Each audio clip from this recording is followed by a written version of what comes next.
तो नोजल आपका open system है और इसमें हम first law of thermodynamics apply करना चाहते हैं, तो आपको कौन सा इक्वेशन यूज करना पड़ेगा? Steady flow energy equation.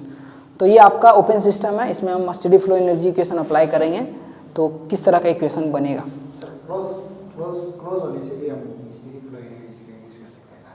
नहीं, वो तो ओपन सिस्टम में होता है ना, enthalpy in equal to enthalpy out, energy in equal to image. Closed में आपको ये वाला यूज नहीं करते ना हम लोग, तो क्लोज सिस्टम आपका नहीं, वो तो इसमें आएगा। इंथैल्पी आपका ओपन सिस्टम में आता है, क्लोज सिस्टम में इंथैल्पी आप नहीं देखते हैं, उसमें इंटरनल एनर्जी आता है। उसमें पीडीवी वर्क या इधर आपको साइक्लिक ना, summation of Q equal to summation of W, वो सब प्रिंसिपल वहाँ पर यूज होता है फर्स्ट लॉ ऑफ थर्मोडायनेमिक्स। ये ओपन सिस्टम में है, ठीक है, ओपन सिस्टम में। तो स्टेडी फ्लो एनर्जी इक्वेशन क्या था? एनर्जी इन इक्वल टू क्या था? Energy out. और ये देखिए, ये आपका जो नोजल है इसमें कुछ एजम्पशंस यूज करेंगे। ये नोजल किसी तरह का, ये नोजल सपोज एक सिस्टम है, ओपन सिस्टम है ना, ये नोजल किसी तरह का वर्क डन कर रहा है। नोजल का काम क्या है? वेलोसिटी इंक्रीज करना। इससे किसी तरह का हमको वर्क डन नहीं मिलता ना, टरबाइन में आपको वर्क डन मिलता है ना, कंप्रेसर में वर्क इनपुट होता है ना। इसमें किसी तरह का आपका ये जो सिस्टम से वर्क इंटरेक्शन क्रॉस नहीं कर रहा है, बाउंड्री को क्रॉस नहीं कर रहा है, ठीक है। इसमें किसी तरह का आपका नेट वर्क डन नहीं है, ठीक है। नेट वर्क डन ये आपका क्या है? जीरो। डब्ल्यू नेट क्या है? जीरो। और किसी तरह का ये सराउंडिंग के साथ हीट इंटरेक्शन भी नहीं कर रहा है नोजल, इंसुलेटेड है ना। इंसुलेटेड का मतलब Q is equal to zero, Q zero है, मतलब no heat interaction, no work interaction, Q zero होगा, W जीरो होगा। और ये आपका इनलेट है, ये आपका इनलेट है, इनलेट ऑफ द नोजल, और ये आपका आउटलेट और एग्जिट ऑफ द नोजल। तो स्टेडी फ्लो एनर्जी इक्वेशन में इनलेट है, तो इनलेट में यहाँ पर आपका इंथैल्पी होगा, एनर्जी होगा ना, जो भी फ्लूइड इन करेगा उसके पास कुछ एनर्जी है, तो उसको हम इंथैल्पी से रिप्रेजेंट करते हैं, ठीक है, H1। और ये इन करेगा with some velocity, initial velocity होगा ना V1।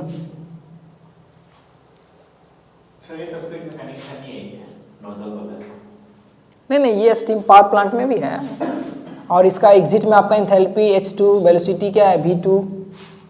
और क्या क्या हो सकता है? इसका हाइट डेटम से सपोज क्या है? Z1 एंड Z2, ठीक है।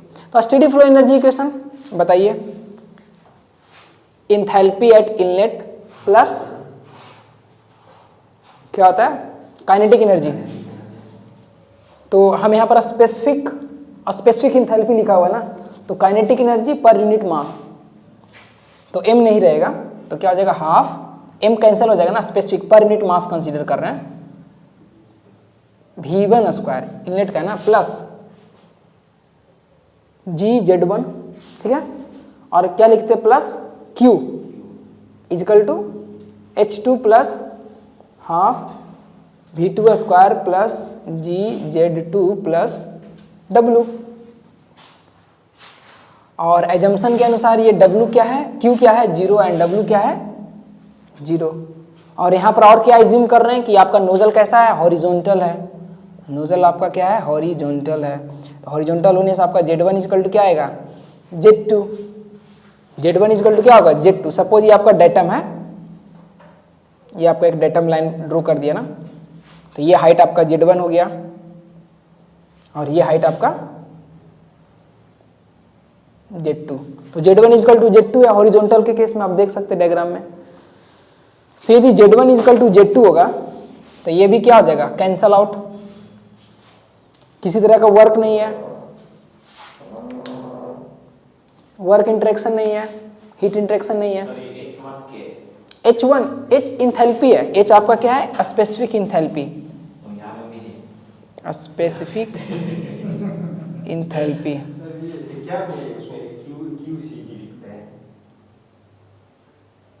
नहीं, ये होता है delta H is equal to CP into delta T।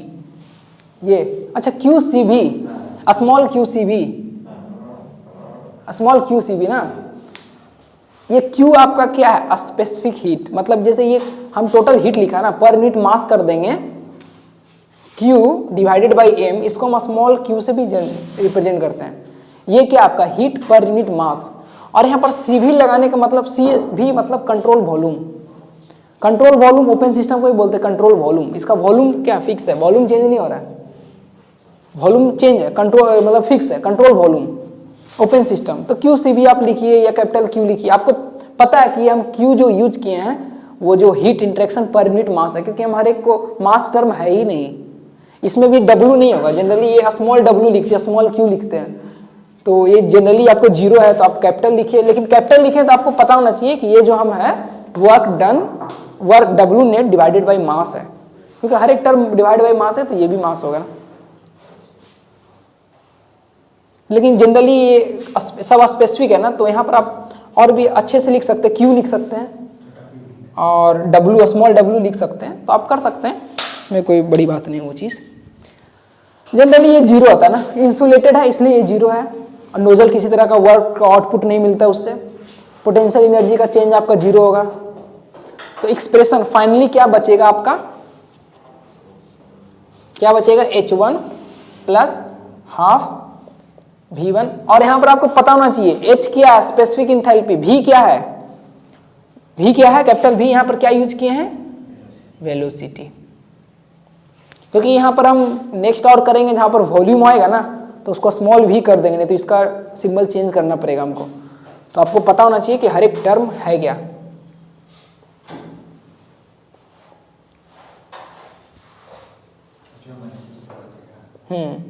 H1 minus H2 is equal to क्या हो जाएगा, half V2 square minus V1 square.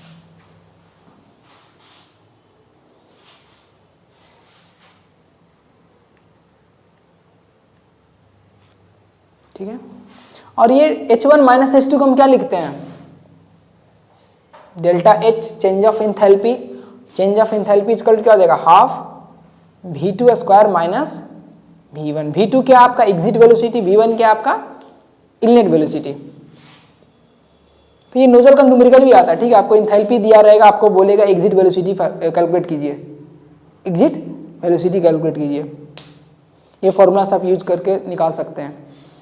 Change of enthalpy given होगा, इनलेट का वेलोसिटी गिवन होगा, तो आप एग्जिट वेलोसिटी निकाल सकते हैं ना।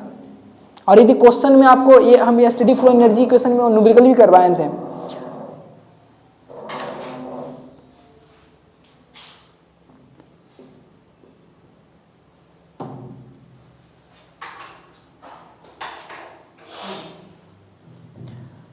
अभी देखिए जनरली नोजल को हम यूज करते हैं to increase the velocity of the fluid, और जो आपका जो एग्जिट फ्लूइड का जो वेलोसिटी होता है ना, very very high as compare to the inlet. Inlet के कंपैरिजन में आपका वेलोसिटी क्या होता है, बहुत ही ज़्यादा होता है, V2। ये क्या है, V2 exit velocity of the fluid is very very large as compare to inlet velocity.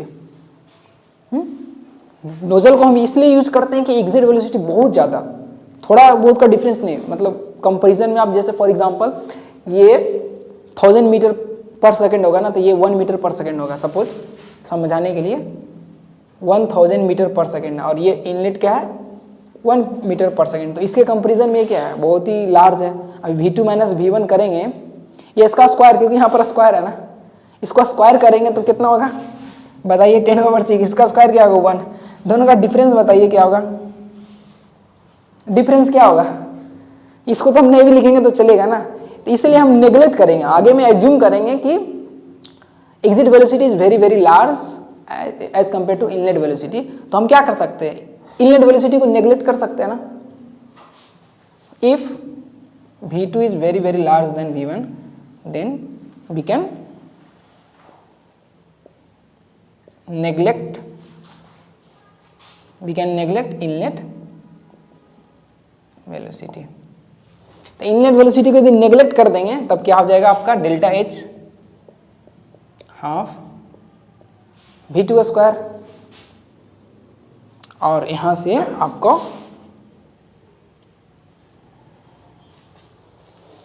V2 exit velocity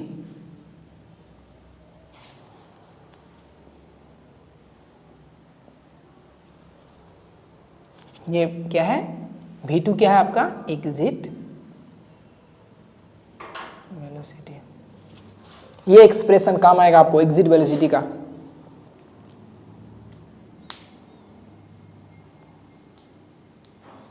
दोनों expression delta H is equal to हम ये यूज करेंगे हाफ वी टू स्क्वायर, इसमें बाय नेग्लेक्टिंग इनलेट वेलोसिटी। ठीक है, क्यों neglect किए अभी पता चल गया आपको। और यहाँ से यदि V2 निकालेंगे, V2 की आपका एग्जिट वेलोसिटी ये हो जाएगा ना,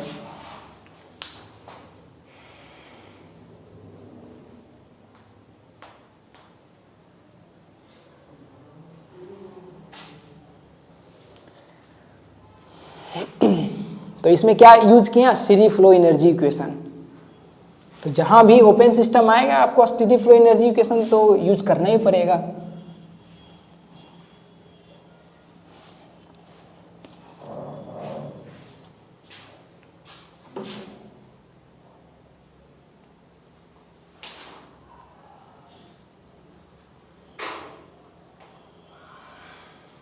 जस्ट मिनट, एक कॉल करके आएगा।